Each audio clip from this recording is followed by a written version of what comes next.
గుంటూరు నగరంలోని పాత గుంటూరు శివారు ప్రాంతాలైన ప్రగతి నగర్, బాలాజీ నగర్ ఎక్స్టెన్షన్ ప్రాంతాలలో అనేక అభివృద్ధి కార్యక్రమాలకు శుక్రవారం నాడు తూర్పు ఎమ్మెల్యే మొహమ్మద్ నసీర్ శంకుస్థాపన చేశారు. గత ప్రభుత్వం ఈ ప్రాంతాలలో నివసించే ప్రజలకు అవసరమైన కనీస మౌలిక వసతులు కల్పించడంలో విఫలమైందన్నారు.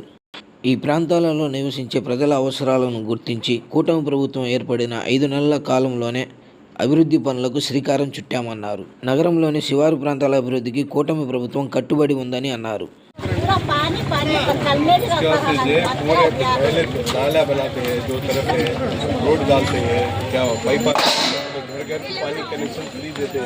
అభివృద్ధి చెందుతున్నటువంటి గుంటూరు నగరంలో అనేక కొత్త కాలనీలు, ప్రాంతాలు నివాసయోగ్యమైనటువంటి ప్రదేశాలుగా మారుతున్నటువంటి పరిస్థితులు.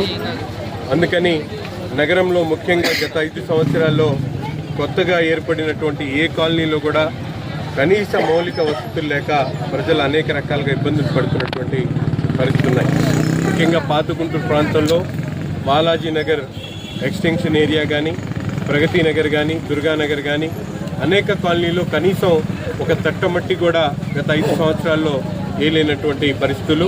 ఈరోజు కూటమి ప్రభుత్వం ఏర్పడ్డ తర్వాత దాదాపు నగరంలో ఉన్నటువంటి శివారు ప్రాంతాలన్నింటిలో కూడా ముఖ్యంగా పేద వర్గాలు నివసించేటువంటి ప్రాంతాల్లో మౌలిక వసతులు కల్పించాలనే ధ్యేయంతో ముఖ్యంగా ప్రగతి నగర్ ప్రాంతం 15 సంవత్సరాల నుంచి రోడ్లు లేక మంచినీళ్లు రాక ప్రజలు ఇబ్బందులు పడుతున్నటువంటి పరిస్థితులను గమనించి ఈ ప్రభుత్వం ఏర్పడ్డ తర్వాత వెంటనే ఇక్కడ ఉన్నటువంటి 18 లైన్లు కూడా వెట్ మిక్స్ రోడ్లు వేయడంతో పాటు కచ్చా డ్రైన్స్, 2 వైపులా కచ్చా డ్రైన్లు, ప్రతి ఇంటికి కూడా సురక్షితమైనటువంటి మంచినీరు అందించాలనే ధ్యేయంతో మంచినీటి కనెక్షన్స్ని అలాగే వీధి దీపాలను కూడా అమర్చడం అనేది జరుగుతూ ఉంది.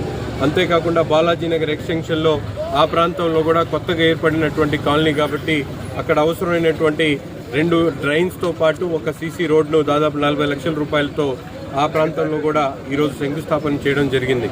ముఖ్యంగా రాష్ట్రంలో చంద్రబాబు నాయుడు గారి నాయకత్వంలో స్థానిక సంస్థల్లో అవసరమైనటువంటి మౌలిక సదుపాయాల మీద ప్రత్యేకమైనటువంటి దృష్టి సారించి గుంతలు పడినటువంటి రోడ్లతో పాటు ప్రజలకు నిత్యంగా అవసరమైనటువంటి ప్రతి ఒక్క కార్యక్రమాన్ని కూడా ఈరోజు స్థానిక సంస్థల్లో పెద్ద ఎత్తున చేపడుతున్నటువంటి పరిస్థితున్నాయి.